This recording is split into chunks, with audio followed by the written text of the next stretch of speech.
Good morning. How are you? Vicar Sarah here for our daily dose of good news.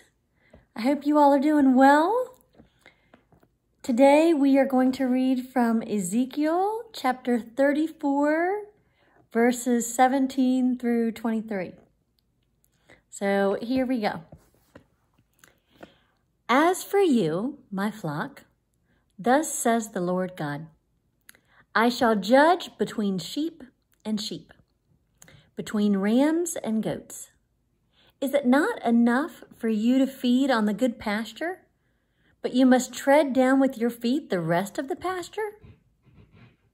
When you drink of clear water, must you foul the rest with your feet? And must my sheep eat what you have trodden with your feet and drink what you have fouled with your feet? Therefore, thus says the Lord God to them, I myself will judge between the fat sheep and the lean sheep. Because you pushed with flank and shoulder and butted at all the weak animals with your horns until you scattered them far and wide, I will save my flock, and they shall no longer be ravaged, and I will judge between sheep and sheep. I will set over them one shepherd, my servant David, and he shall feed them. He shall feed them and be their shepherd. The word of the Lord. So yesterday I preached for our service and I talked about sheep, and I thought my sermon was a bit too long, so I pulled a whole page out of it. And part of that page fits in really nicely here. I don't remember ever reading this passage before, ever hearing this passage before. It's pretty unfamiliar to me, even after almost a decade of seminary and growing up in the church. But it's one of the most ecological passages I think I've ever heard. And often in seminary, we talk about ecological apathy and abuses and how we can care for the environment. And sometimes I see the direct link with that more easily than other times. This one seems pretty obvious, that God is talking about things like how we don't take care of our creation, how we think about ourselves and take care of our own needs. And in some of that selfishness, whether intentional or unintentional, we foul things with our trotting of our feet in them for other people who are also using creation, for other creatures who are using creation. And during this time of pandemic, one of the silver linings has been some of the turnarounds with creation. So I don't know if you heard about in Mumbai, India, there are tens of thousands of flamingos who have gone and flocked to that area.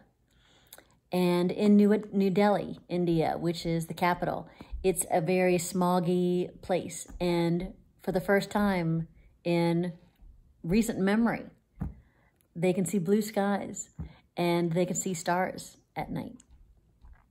And Venice, Italy, you may have heard, the canals there are now so clear that they can see pretty much to the bottom. And they had an octopus in the canal recently, as well as some jellyfish that were spotted. So while we have been sheltering in place and not trotting with our feet and dirtying the waters, some of the other creatures of this planet and of this world have had a chance to potentially rejoice in that and enjoy the creation in that. And it's one of the things that's been a theme with you all as I've been in conversation with you. There's been much more of an appreciation of nature, of people, whether they're taking more walks or whether they're listening to the birds or just appreciating the scenery as spring occurs all around us, or the beautiful days as the sunshine pops through. But you all are noticing it more. You're appreciating it more. You're enjoying it more. So I thought for today, you could think of one thing that you can do today to take care of nature. And I don't know what that is. That might be picking up some trash that you see outside 6 feet away from anybody else. Maybe that's in a public area like a park or near a creek or along the roadside. I don't know. Maybe you do that for 10 minutes today. Or maybe you plant something to grow and to enjoy. Or maybe you decide that you're going to recycle something today or compost something. I don't know. There's probably many opportunities beyond what's on the top of my head. But I encourage you to do something to serve nature rather than yourself today, and that you enjoy God's creation as you're doing it.